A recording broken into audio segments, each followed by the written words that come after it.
ఈ క్షణంలో కుడి ముక్కు రంధ్రాన్ని మూసివేసి కేవలం ఎడమవైపు నుంచి 10 నిమిషాల పాటు గాలి పీల్చడం మొదలుపెడితే మెదడులో సహజంగానే నిద్రను రప్పించే ఒక హార్మోన్ విడుదలవుతుందట. వినడానికేదో మ్యాజిక్లా అనిపిస్తుంది కదూ? అవును, నిజంగానే ఒక ఇంద్రజాలం లాంటిదే. కానీ ఇది సైన్స్. ఖచ్చితంగా. గాలి పీల్చుకోవడం అనేది కేవలం బ్రతకడానికి ఆక్సిజన్ తీసుకోవడం మాత్రమే కాదు అని మన ఆధారాలు చెబుతున్నాయి. అది మన శరీర జీవక్రియలను, మానసిక స్థితిని, అంటే ఒక రకంగా మన ఆలోచనలను కూడా నియంత్రించే ఒక రిమోట్ కంట్రోల్ అన్నమాట. నిజమే. ఆ రిమోట్ కంట్రోల్ గురించే ఈరోజు మనం మాట్లాడుకోబోతున్నాం. సరే, దీన్ని వివరంగా చూద్దాం. ఈనాటి లోతైన పరిశీలనలో మనం స్వరయోగం అనే ఒక ప్రాచీన, అద్భుతమైన వైజ్ఞానిక రహస్యం గురించి చర్చించబోతున్నాము. మనకున్న సమాచారం ప్రకారం ఆధునిక జీవితంలో మనం నిరంతరం ఫేస్ చేసే నిద్రలేమి, ఒత్తిడి, అజీర్తిలాంటి ఎన్నో సమస్యలను ఈ స్వర విజ్ఞానం ద్వారా చాలా సులభంగా పరిష్కరించుకోవచ్చట. చాలా మందికి ఈ విషయం అస్సలు తెలియనే తెలీదు. అదే కదా. అయితే ఈ లోతుల్లోకి వెళ్ళడానికి ముందు ఇక్కడ నాకొక ప్రాథమిక ప్రశ్న తలెత్తోంది. మనందరికీ 2 ముక్కు రంధ్రాలున్నాయి. కానీ గాలి పీల్చేటప్పుడు శ్వాస ఎప్పుడు ఒకేలా ఎందుకు రాదు? అంటే ఎప్పుడు ఏదో ఒకవైపు మాత్రమే గాలి ఎక్కువగా ఆడుతున్నట్లు అనిపిస్తుంది కదా. శరీర నిర్మాణ శాస్త్రం ప్రకారం ఇది ఎందుకు జరుగుతుందంటారు? ఆ ప్రశ్నకు సమాధానం నేరుగా మన నాడీ వ్యవస్థలోనే ఉంది. ఒక రకంగా చెప్పాలంటే ప్రకృతి మన శరీరంలో ఏర్పాటు చేసిన ఒక అత్యంత సంక్లిష్టమైన ఆటోమేటిక్ థర్మోస్టాట్ వ్యవస్థ ఇది. థర్మోస్టాట్ అంటారా? అంటే టెంపరేచర్ని కంట్రోల్ చేసేదా? ఖచ్చితంగా.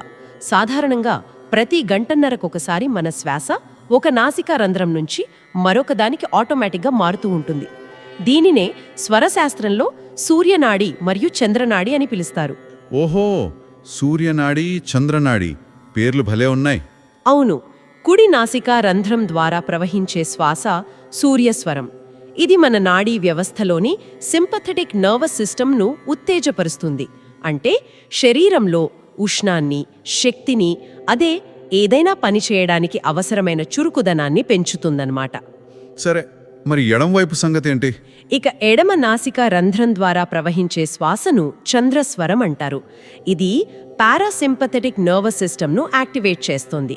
ఇది శరీరానికి శీతలాన్ని, ప్రశాంతతను ఇస్తుంది. ఈ ఉష్ణం, శీతలం మధ్య ఒక ఖచ్చితమైన సమతుల్యత ఉండాలి. ఆ బ్యాలెన్స్ తప్పినప్పుడే మనకు ఆరోగ్య సమస్యలొస్తాయి. అంటే ఆధునిక కాలంలో అతిపెద్ద సమస్య అయిన నిద్రలేమికి కూడా ఇదే కారణం అనుకోవచ్చా? 100% పాళ్ళు అదే ప్రధాన కారణం. చూడండి, చాలామంది పగలు ఎంత అలిసిపోయినా సరే రాత్రి పడక మీదికి వెళ్ళగానే వారి మెదడు ఆలోచనల కర్మాగారంలా మారిపోతుంది. గంటల తరబడి నిద్ర పట్టదు. పడుకునే ముందు ఈ సూర్యనాడి అంటే కుడివైపు శ్వాస చురుగ్గా ఉండటమే మెదడు అలా ఆలోచనలతో నిండిపోవడానికి అసలు కారణమంటారా? అవును. నిద్ర అనేది శరీరం తన్ను తాను బాగు చేసుకునే ఒక ప్రక్రియ. మనం పడుకోవడానికి సిద్ధమైనప్పుడు జీవగడియారం ప్రకారం మన శరీర ఉష్ణోగ్రత కాస్త తగ్గి మనసు విశ్రాంతి స్థితిలోకి వెళ్ళాలి కదా. ఖచ్చితంగా రిలాక్స్ అవ్వాలి. రిలాక్సేషన్కి చంద్రనాడి అంటే ఎడమవైపు శ్వాస సాగడం అత్యంత ముఖ్యం. కానీ ఒత్తిడి వల్లో లేక మనం చూసే మొబైల్ స్క్రీన్స్ వల్లో రాత్రి పడుకున్నప్పుడు కుడివైపు శ్వాస బలంగా నడుస్తుంటే శరీరంలో వేడి అలాగే ఉంటుంది. ఓహో, అంటే బ్రెయిన్ ఇంకా ఆన్లోనే ఉంటుందన్నమాట. ఎగ్జాక్ట్లీ. ఆ వేడి కారణంగా మెదడు ఎంతో చురుగ్గా ఉండిపోయి ఫైట్ ఆర్ ఫ్లైట్ మూడ్లో ఉండిపోతుంది. ఇలాంటి సమయంలో గాఢ నిద్రలోకి జారుకోవడం జీవశాస్త్రపరంగా దాదాపు అసాధ్యం. మరి దీన్ని ఎలా మార్చాలి? మనం నిద్ర కోసం ఎడమ శ్వాసను యాక్టివేట్ చేసుకోవాలంటే కుడి పక్కకు తిరిగి పడుకోవాలని మన ఆధారాలు చెప్తున్నాయి. కానీ కేవలం పక్కకు తిరిగి పడుకోవడం వల్ల గాలి పీల్చే రంధ్రం ఎలా మారుతుంది? దీని వెనుక ఉన్న సైన్స్ ఏంటి అసలు? ఇక్కడే గ్రావిటీ అంటే గురుత్వాకర్షణ శక్తి అద్భుతంగా పనిచేస్తుంది. మనం కుడిపక్కకు తిరిగి పడుకున్నప్పుడు ఏమవుతుందంటే గురుత్వాకర్షణ కారణంగా రక్త ప్రసరణ మరియు శరీరంలోని ద్రవాలు కుడివైపుకు ఎక్కువగా చేరుతాయి. ఓకే, గ్రావిటీ వల్ల ఫ్లూయిడ్స్ కిందకొస్తాయి. అవును. మన నాసికా కుహరంలో రక్తాన్ని నిలువ ఉంచుకునే ఎరెక్టైల్ టిష్యూ ఒకటి ఉంటుంది. కుడివైపున రక్తం చేరగానే ఆ కణజాలం ఉబ్బి కుడి రంధ్రాన్ని సహజంగానే మూసేస్తుంది. దీనివల్ల పైభాగంలో ఉన్న ఎడమ నాసికా రంధ్రం ఆటోమేటిక్గా తెరుచుకుంటుంది. వావ్, అసలు మన శరీరంలో ఇంత మెకానిజం ఉందా? అంతేకాదు ఎప్పుడైతే ఎడమవైపు శ్వాస ప్రారంభమవుతుందో మెదడులోని పీనియల్ గ్రంథికి ఒక స్పష్టమైన సంకేతం వెళ్తుంది. ఆ సిగ్నల్ వల్ల వెంటనే మెలటోనిన్ అనే నిద్ర హార్మోన్ ఉత్పత్తి మొదలవుతుంది. నాడీ వ్యవస్థ శాంతించి శరీరంలో వేడి తగ్గుతుంది. ఇది వినడానికి చాలా ఆసక్తికరంగా ఉంది.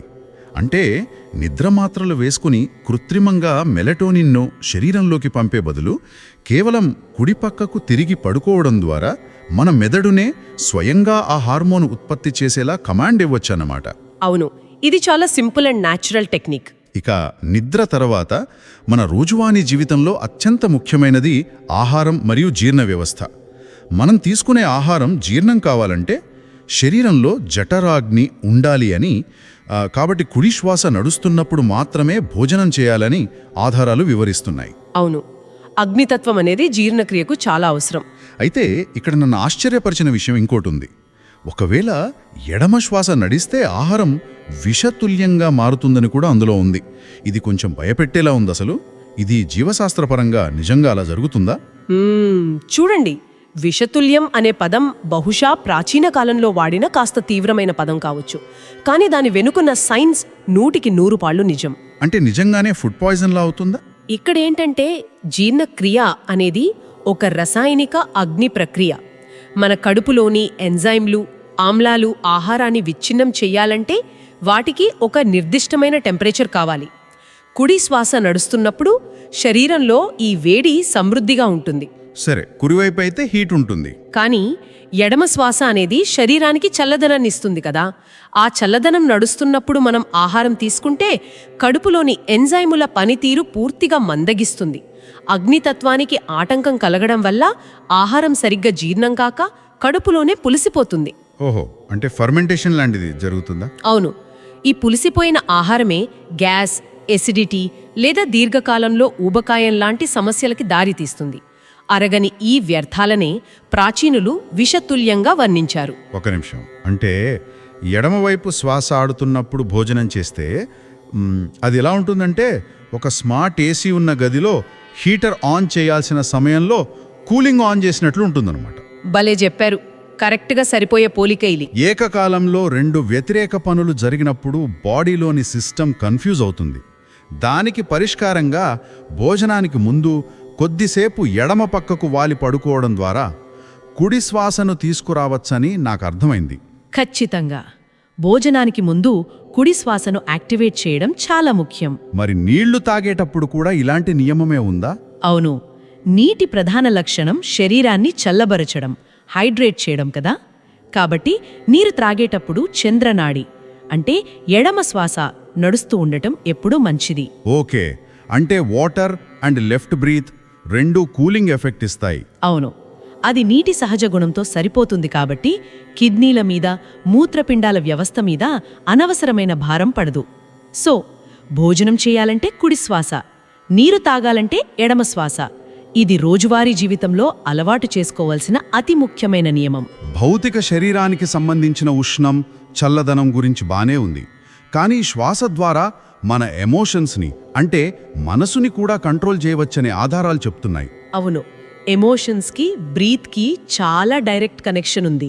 కోపం లేదా భయం వచ్చినప్పుడు మన శ్వాస వేగంగా కుడి నాసిక రంధ్రం ద్వారా సాగుతుందని, ఆ సమయంలో గాలి పీల్చే రంధ్రాన్ని ఎడమవైపుకు మార్చడం ద్వారా తక్షణ ప్రశాంతత వస్తుందని మన సోర్సెస్లో ఉంది.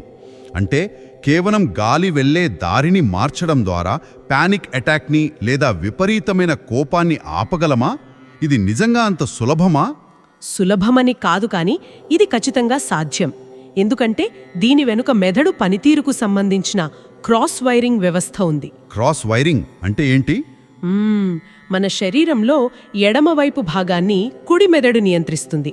అలాగే కుడివైపు భాగాన్ని ఎడమ మెదడు నియంత్రిస్తుంది. గాలి పీల్చే విధానం కూడా అంతే. కుడి ముక్కు ద్వారా శ్వాస తీసుకున్నప్పుడు అది ఎడమ మెదడును ఉత్తేజపరుస్తుంది. ఓకే, కుడి శ్వాస లెఫ్ట్ బ్రెయిన్ని యాంక్ చేస్తుందన్నమాట. అవును, ఎడమ మెదడు అనేది లాజిక్, అనాలిసిస్ అలాగే సర్వైవల్ అంటే పోరాట తత్వానికి కేంద్రం.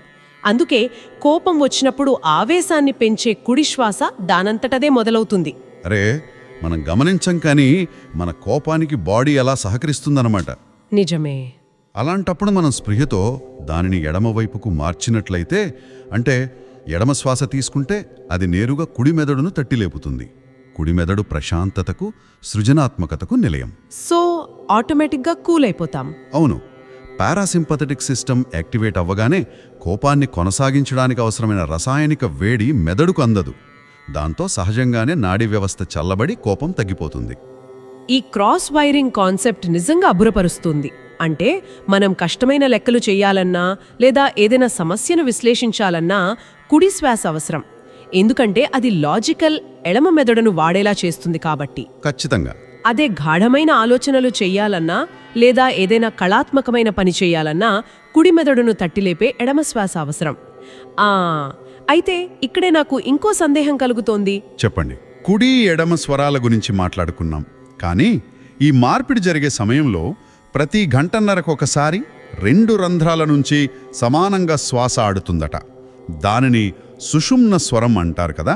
అవును, సుషుమ్న స్వరం అంటారు. ఆ సమయంలో భౌతిక పనులు ఏవీ చెయ్యకూడదని, కేవలం ధ్యానానికి మాత్రమే అది అనువైన సమయమని ఆధారాల్లో ఉంది. అసలు ఆ కొన్ని నిమిషాలు శరీరంలో ఏం జరుగుతుంది? చూడండి, సుషుమ్న స్వరం అనేది ఒక అద్భుతమైన, అత్యంత అరుదైన బ్యాలెన్స్ స్టేట్. కుడి శ్వాస అంటే ఉష్ణం, యాక్షన్. ఎడమ శ్వాస అంటే శీతలం, ఆలోచన. ఇవి రెండూ ఒకే సమయంలో సమానంగా ప్రవహిస్తున్నాయంటే దాని అర్థం మన మెదడులోని ఎడమ, కుడి భాగాలు రెండూ పూర్తిగా సమతుల్యతలో ఉన్నాయని. ఓహో, అంటే లెఫ్ట్ రైట్ బ్రెయిన్స్ రెండూ ఒకే లెవెల్లో యాక్టివ్గా ఉంటాయా? అవును. ఈ స్థితిలో మెదడుకు ఎలాంటి బయాస్ అంటే పక్షపాతం ఉండదు. అది లాజిక్ వైపు మొగ్గు చూపదు, అలా అని పూర్తిగా నిద్రమత్తులోకి కూడా వెళ్ళదు. అది ఒక సంపూర్ణమైన శూన్య స్థితి. శూన్యస్థితి వినడానికి చాలా పవర్ఫుల్గా ఉంది. నిజమే. ఇలాంటి సమయంలో ప్రాపంచిక నిర్ణయాలు తీసుకుంటే మెదడు ఖచ్చితమైన ఒక మార్గాన్ని ఎంచుకోలేక గందరగోళానికి గురవుతుంది. కానీ ఆ సమయం మనస్సును కేంద్రీకరించడానికి, అంటే అంతర్గత ప్రపంచంలోకి ప్రయాణించడానికి, ధ్యానం లేదా ప్రార్థన చేయడానికి అత్యుత్తమమైనది. సో ఫిజికల్ పనులకు కాదు, మెంటల్ ఫోకస్కి పనికొస్తుందన్నమాట. అవును. సుషుమ్న స్వరం నడుస్తున్నప్పుడు మనం చేసే సంకల్పాలు చాలా బలంగా పనిచేస్తాయని యోగశాస్త్రం చెబుతుంది. ఇక్కడే అసలైన ఆసక్తికరమైన విషయం ఉంది. అంటే మన అంతర్గత గడియారాన్ని ఎప్పుడు ఎలా వాడాలో తెలుసుకోవడం అన్నమాట. ఇది ఒక రకంగా కాలానికి వ్యతిరేకంగా కాకుండా కాలంతో పాటు ప్రవహించడం లాంటిది కదా. అవును, నేచర్తో పాటు ఫ్లో అవ్వడం అన్నమాట. ఇదంతా వింటుంటే ప్రకృతికి మన శరీరానికి మధ్య ఉన్న సంబంధం ఎంత బలమైనదో అర్థమవుతుంది. ఈ ప్రకృతితో అనుసంధానం గురించి మాట్లాడుతున్నాం కాబట్టి మరో ఆశ్చర్యకరమైన విషయం అడగాలి. తిథులకు అనుగుణంగా మన శ్వాసను సరిచేసుకోవడం గురించి మన ఆధారాల్లో ఒక ప్రస్తావన ఉంది. అవును, తిథులు మన శ్వాసను ప్రభావితం చేస్తాయి. శుక్లపక్షం మొదటి 3 రోజులు ఉదయం ఎడమ శ్వాసతో, కృష్ణపక్షం మొదటి 3 రోజులు కుడి శ్వాసతో నిద్రలేవడం చాలా మంచిది అని రాసి ఉంది కదా. అసలు ఆకాశంలో ఎక్కడో ఉన్న చంద్రుడి దశలకు మనం ముక్కు ద్వారా పీల్చే గాలికి మధ్య కనెక్షన్ ఎలా ఏర్పడుతుంది? భౌతికంగా ఇది ఎలా సాధ్యమంటారు? వినడానికి ఇది పూర్తిగా జ్యోతిష్య శాస్త్రంలాగా అనిపించవచ్చు, కానీ దీని వెనుక పక్కా ఆస్ట్రోఫిజిక్స్ ఉంది. ఆస్ట్రోఫిజిక్సా? ఎలా? చంద్రుడికి భూమి మీదున్న నీటిని ఆకర్షించే గుణముందని మనకు తెలుసు. సముద్రంలో టైడ్స్, అదే ఆటుపోట్లు రావడానికి కారణం అదే కదా. మన శరీరంలో కూడా దాదాపు 70% నీరే ఉంటుంది. పౌర్ణమి వైపు వెళ్తున్నప్పుడు అంటే శుక్లపక్షంలో, అలాగే అమావాస్య వైపు వెళ్తున్నప్పుడు అంటే కృష్ణపక్షంలో చంద్రుడి గురుత్వాకర్షణ శక్తిలో మార్పులొస్తాయి. ఓకే, గ్రావిటేషనల్ పుల్లో చేంజెస్ వస్తాయి. అవును. ఈ మార్పుల వల్ల మన నాడీ వ్యవస్థలోని ద్రవాలపై, ముఖ్యంగా సెరిబ్రోస్పైనల్ ఫ్లూయిడ్ పై ప్రభావం పడుతుంది. వాతావరణంలో జరిగే ఈ మార్పులకు అనుగుణంగా శరీరం తనను తాను బ్యాలెన్స్ చేసుకోవడానికి మన శ్వాసను ఆటోమేటిక్గా మార్చుకుంటుంది. వావ్, అంటే మన బాడీ ఆకాశంలో జరిగే మార్పులకి రియాక్ట్ అవుతుందన్నమాట. ఖచ్చితంగా. మనం ఆ తిథులకు అనుగుణంగా సరైన శ్వాసను పీల్చడం అంటే ప్రకృతి యొక్క స్థూల వాతావరణంతో మన సూక్ష్మ వాతావరణాన్ని సింక్ చేయడమే. స్థూల వాతావరణంతో సూక్ష్మ వాతావరణాన్ని సింక్ చేయడం, ఇది చాలా పెద్ద ఆలోచన. అసలు ఇక్కడే ఇంకొక విషయం కూడా ఉంది. ఉదయం నిద్ర లేవగానే ఏ శ్వాస నగుస్తోందో ఆ చేతిని చూసుకుని మంచం మీద నుంచి కిందకు దిగేటప్పుడు అదే పాదాన్ని ముందుగా నేలపై మోపాలనుంది కదా. దీని వెనుక సైన్స్ ఏమిటో నాకు ఇప్పుడు కొంచెం అర్థమవుతోంది. మీకేమర్థమైందో చెప్పండి.